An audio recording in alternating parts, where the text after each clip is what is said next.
Magandang gabi mga kapuso. Ako po ang inyong Kuya Kim na magbibigay sa inyo ng trivia sa likod ng mga trending na balita. Ang pagprotekta sa ating kalikasan wala sa laki o edad. Yan ang pinatunayan ng isang 9 taong gulang na bata mula Cebu City. Sa kabila ng kanyang murang edad, nagsisilbi ngayong inspirasyon para masalba ang isang critically endangered na ibon sa kanilang probinsya. Ang kagubatan ng Cebu, tahanan ng isang maliit at napaka-rare na ibon.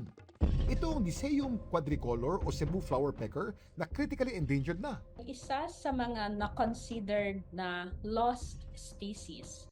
Ibig sabihin, ito yung mga ibon na walang masyadong impormasyon from the wild kung ano na ba yung kanilang status. Kung sila po ba ay andyan pa or meron pa ba tayong mga populasyon na makikita pa sa wild. Pero alam niyo ba ng isa sa mga nagsusumikap para masalbang maliliit na ibong ito? Isa ring maliit na bata. Siya ang 9 taong gulang na si Gail mula sa Cebu City. Noon pa man, hilig na raw talaga ni Gail na mag-research tungkol sa mga endangered na ibon. At ang isa sa kanyang nabasa, nakabilang pa na sa listahan ang tinuturing pa ring yaman ng kanilang probinsya. Dahil dito, I felt inspired to conserve this bird because I want to bloom where I am planted, and right now I am planted here in Cebu City. It's only found here. nitong mga nakarang taon sa tulong ng ilang Cebuano artist, nagsagawa si Gail ng artwork workshops at nagtinda ng merch.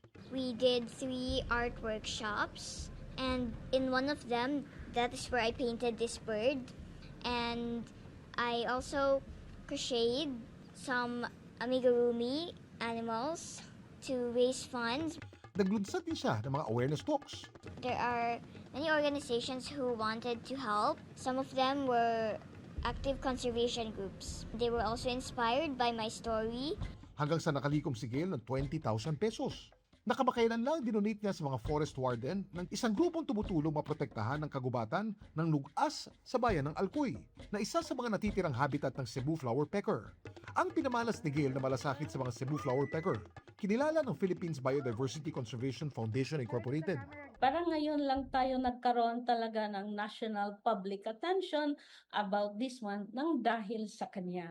Kaya yung kanyang tulong na naibigay ay hindi lamang tungkol doon sa pera na nakanyang na-raise. Inspirasyon siya, hindi lang siya sa Cebuano para sa Cebu flower pecker, pero para na rin sa lahat ng mga ibon. Kumukonti man ang bilang ng mga Cebu flower pecker, pero hindi nauubos ang ating pag-asa. Na balang araw, dadami ulit sila. Lalo't may mga kagaya ni Gail na kahit maliit, may napakalaking puso para sa ating kalikasan. Every species is important here in the ecosystem. If you remove one species, then the ecosystem will be disrupted. It's not too early or too late to begin conservation. May ideya ba kayo bakit flower pecker ang tawag sa natatanging ibon ng Cebu? Kuya Kim, ano na? Ang mga Cebu flower pecker endemic o tanging sa Cebu lamang makikita. Nakatira mga ito sa kagubatan ng isla at walang natural na populasyon sa ibang lugar. At kaya naman tinawag silang flower pecker dahil kabilang sila sa Decidiae o flower pecker family. Madalas silang makita sa mga bulaklak at flowering plants kung saan sila naghahanap ng maliliit na prutas para kainin. At para makuha nila ito, kanila itong pinepek o tinutuka gamit ang maikli pero matitibay nilang mga beak. Samantala, para malaman ang trivia sa likod ng viral na balita, post o i-comment lang, #Kuya Kim. Ano na? Laging tandaan, kimportante ang may alam. Ako po si Kuya Kim at sagot ko kayo 24 oras. Magandang gabi mga kapuso. Ako po ang inyong Kuya Kim na magbibigay sa inyo ng trivia sa likod ng mga trending na balita. Sa pagbuhos ng malakas na ulan nitong mga nakarang araw, hindi lang tubig baha ang rumagasa. Kasama rito inanod ang mga hito, tilapia, pati na ahas. Nang bumuhos ang malakas na ulan sa Pandi, Bulacan, finlex na mag-amang ito ang kanilang nahuli sa ilog malapit sa kanilang bahay. Ito, mga naglalaki ang hito. Grabe naman! Ano ba yung pulutan natin? Ayan, pumunta na sa mesa! Nang nilabas nila ito sa sako, nagkikisdutan pa ang mga ito. Andun sa kalsada, kuya! Grabe naman mga hito na yan! Kasabay naman ang pagpasok ng tubig baha sa tahanan nila Angela sa Hagonoy. Ang pagdating ng mga hindi inaasahang bisita, 3 tilapyang palangoy-langoy. Ang mga isda, posibleng galing daw sa isang umapaw na palaisdaan malapit sa kanilang tirahan. At para hindi na masayang ang mga inanod na blessing, hinuli raw niya ito, nilinis, at saka pinrito. Nakaulam na tayo 3 peraso. Si Mac Kelly naman, hindi sigurado kung kaya niyang ulamin ang tilapiyang inanod ng baha. Sa kanilang bahay sa Dagupan, Pangasinan, paano ba naman? Binuga ng tilapia ang mga anak nito mula sa kanyang bunganga. Ayon sa eksperto, ang isdang na videohan ni Mac Kelly, isang babae Oreochromis niloticus o Nile tilapia. Ang tawag daw sa ginawa nito, mouth brooding. Pangkaraniwan talaga yung sa reproduction nila. Once na nakapangitlog yung babaeng tilapia and na-fertilize ng lalaking tilapia, hinihigop yun ng nanay sa kanyang bunganga para doon i-incubate. Nananatili doon yung mga itlog hanggang sa ito'y mapisa at maubos ng mga isda yung mga yolk sac na nagsisilbing pagkain ng mga bagong pisa na mga isda. Saka sila binubuga or nire-release pabalik doon sa ating katubigan. Ginagawa raw nila ito para maprotektahan ang mga anak nila mula sa mga predator. Sa pagtira naman ng ulan sa UP Diliman, itong nakainkwentro ng jogger na si Jasper sa isang gutter. Ahas! Anong ahas naman kaya ito?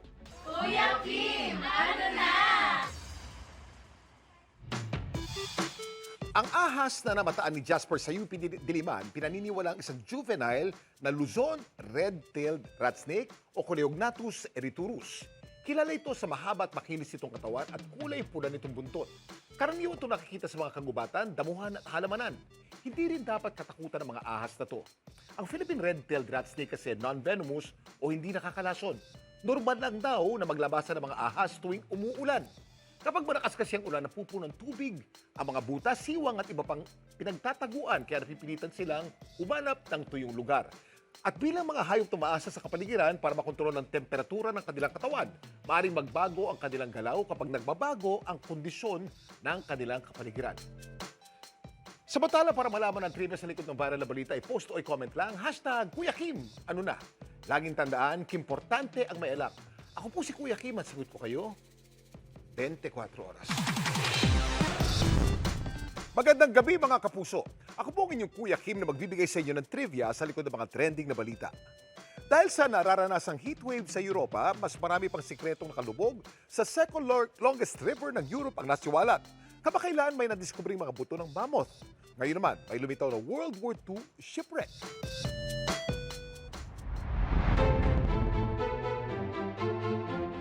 Dahil patuloy ang pagbaba ng tubig sa Danube River. Bunsod ng nararanasan ngayong heatwave sa Europa, isa pang sikretong lumubog sa pusod ng ilog, ang muling umahon. Sa bahagi ng Danube na dumadaloy sa bansang Serbia, ito ang na-discover. Mga shipwreck o labi ng isang barkong pandigma. Na lumubog sa ilog nung ikalawang digmaang pandaigdig. Sa kasagsagan ng World War II, daang warships ang sinadyang palubugin ng Nazi German troops sa Danube para harangin ang mga puwersa ng Soviet Union. At hindi lang kalaban ang pinahirapan ng mga shipwreck na ito. Maging ang mga barko kasi dumadaan ngayon sa ilog. Hirap daw mag-navigate dahil sa muling paglitaw ng shipwreck. Kaya ang pamahalaan ng Serbia, sinimulan itong i-pull out o tanggalin sa Danube. Ang pagtanggal sa shipwreck, pahirapan din. Lalo't ang mga barkong pandigma gaya nito, pinaniniwalaang may kargang mga unexploded na ordnance o pampasabog. Katunayan, sa bansang Slovakia, isang 1,543-pound o World War II bomb naman ang na-discover. Matapos bumaba ang tubig sa Danube River. Maingat nung tinanggal ng mga otoridad mula sa ilog at dinetonate sa isang ligtas na lugar. Pero alam niyo ba na hindi lang sa Europa may mga World War II shipwreck? Meron din sa mga pusod ng ating dagat. Kuya Kim, ano na? Isa na marahil sa pinakakilalang World War II shipwreck sa bansa, ang mga labi na lumubog na USS New York sa Subic. Ang USS New York ay isang makasaysayang American armored cruiser na unang ginamit noong 1893. Noong 1898, lumahok ito sa Spanish-American War. Noong 1933 naman, tuluyan itong na-decommission at nanatili na lang sa Subic Bay. Nagsubiklab ay ikalawang digmaang pandaigdig sa Pilipinas. Sinadya itong pasabugin para hindi mapasakamay ng mga Hapones. Mula noon, naging isang kilalang historical shipwreck ang USS New York sa Subic. Maraming divers din ang sinisid ito sa ilalim ng dagat. Pero noong 2014, napabalita ng ilan sa bahagi nito na limas ng mga illegal na salvage operator. Samantala, para malaman ang trivia sa likod ng viral na balita, i-post o i-comment lang, #Kuya Kim. Ano na? Laging tandaan, importante ang may alam. Ako po si Kuya Kim at sagot ko kayo 24 oras. Ngayong pinagdiriwang natin ang Philippine Space Week, kilalanin natin ang isa nating kababayan na matahayog ang narating sa pag-aaral ng ating kalawakan. Kabilang siya sa ilang pinalad na maging analog astronaut. Kuya Kim, ano na? Sa linggong ito, mas palawakin pa natin ang ating kaalaman tungkol sa ating kalawakan. Dahil alam niyo bang sa ilalim ng Proclamation No. 302, tuwing August 8 hanggang August 14, ipinagdiriwang natin dito sa Pilipinas ang Philippine Space Week. Ang Philippine Space Week ay isang taunang selebrasyon sa Pilipinas na naglalayong ipalaganap ang kaalaman at interes ng mga Pilipino tungkol sa space science, astronomy, satellite technology, at iba pang field na may kaugnayan sa space o kalawakan. Yung theme po natin this year is Navigating Tomorrow, which reflects our country's growing presence in space through satellite development and use of space data. Pagkilala rin po ito kung paano nakakatulong yung space sector sa disaster resilience, environmental protection, and agriculture here in the Philippines. At alam niyo bang may isa tayong kababayan na matayog na ang narating sa larangang ito? Kuya Kim, ano na? Siya ang college professor na si Dr. Mark Angelo Purio, ang ika-4 na Pilipino at kauna-unahang Pinoy engineer na naging analog astronaut. Ang mga analog astronaut gaya ni Doc Mark, hindi bumabiyahe pa outer space, pero sumasama sa simulated space mission sa Earth. Nagsasagawa sila ng mga field testing at experiment upang matukoy kung ano mga problemang maaring harapin ng astronauts bago mga space mission. I found yung Lunares Research Station. In Poland, meron silang tinatawag na hangar, and that hangar is converted into a moon environment. So they put there yung mga rocks and sand, tas may habitat din nun na separate. And then may mga iba-ibang task. We do solar cell check, o kaya naman we do geological sampling. Those tasks ginagawa namin in order for us to create protocols na pwedeng gamitin ng astronauts pag nasa space na sila. E paano kaya nakapasok si Doc Mark sa larangang ito? After I graduated, my friend ako si Tin, yung ating first analog astronaut. Sabi niya, oh, may opportunity ganito na you will not be an astronaut going to space, but you can test and simulate how it feels like to be an astronaut. So, oh, sige, mag-apply ako. Bago raw siya naging ganap na analog astronaut, ang journey ni Doc Mark hindi naging madali. Pansamantala silang nanirahan sa isang isolated na environment sa Poland na tinawag nilang habitat. Minimimik o ginagaya ng mga habitat ang kondisyon sa buwan o ibang planeta. They also measure our food intake. They did medical check-up just to see ano yung effect ng isolation dun sa ating mga astronauts. Even yung cognitive function, how you think before and after the simulation. Ang hirap hindi inalintana ni Doc Mark, lalo't isa raw ito sa kanyang mga childhood dreams. When I was young, mahilig talaga ako sa math and science. Yung tatay ko kasi gusto niya ako magpiloto. Pagka pilot kasi usually na-associate to being an astronaut. So parang yun yung inspiration. I was motivated to join this mission because there are very few Filipinos joining the analog astronaut mission. Ang kwento ni Doc Mark at ng iba pa mga Pilipinong analog astronauts, one big leap para sa Pilipinas. You have to trust that if you are capable of doing small things, you can also do big things. And we always say this to Filipino audience that you always have space in space. Malawak ang space at meron kang puwang sa space. Sa ngayon, wala pang Pilipinong nakarating sa outer space. Pero hindi ito suntok sa buwan. Lalo't ang galing at talino ng mga Pinoy scientists singlawak ng ating kalawakan. Laging tandaan, importante ang may alam. Ito po si Kuya Kim at sagot ko kayo 24 oras. Mark, safe sa baha ang isang pamilya sa Las Piñas. Ang kanila kasing gate may sarili raw flood control project. Kuya Kim, ano na? Nang nalubog kamakailan sa baha ang Las Piñas City dahil sa sunod-sunod na buhos ng malakas na ulan, ang mag-asawang Keith at Paula hindi raw nalunod sa pangamba. Kahit gatuhod ng taas ng tubig, hindi pumasok ang baha sa kanilang bahay. Ininstall na ng mag-asawa ang pinagawa nilang flood barrier. Binubuo ng 6 na pinagpatong-patong na panel. Gawa po siya sa stainless steel. Yung loob niya hollow. So madali lang siyang buhatin. Yung dalawa ng asawa ko yung nagtutulungan kapag alam namin na tumataas yung tubig. Kaming dalawa na yung nagbubuhat. Madali naman siyang i-manage at the same time madali din siyang itabi. Bago raw nagkaroon ng flood barrier sina Keith, naranasan daw nila mabaha.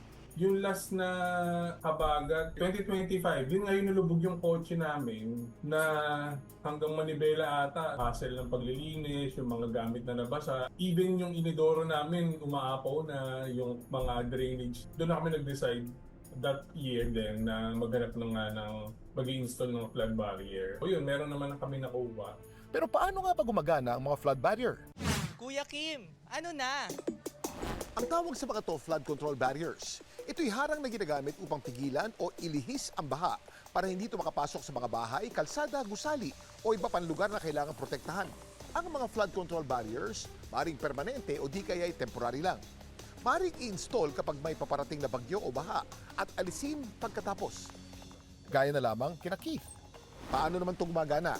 Kung titingnan natin yung mechanism mismo ng floodgate barrier, dalawa kasi yung pwedeng maging purpose niyan. Kokontrolin niya yung tinatawag natin na hydrostatic at saka hydrodynamic forces. Ano yung hydrostatic forces? Ito yung pressure, no, na ina-apply mismo nung tubig para makapasok siya doon mismo sa isang space, ano. Tapos naman yung hydrodynamic, ito yung puwersa na tumutulak mismo doon sa flat surface na floodgate barrier para makapasok din yung tubig. Kaya niyang i-resist yung mga puwersa na yon tsaka yung mga pressure na yon. Kaya rin niyang harangin yung stagnant water. Pero magkano naman kaya ang magpa-install ng flood barrier? Ang kinalat namin na budget talaga dito is medyo malaki, 120K plus. Pero sulit naman daw.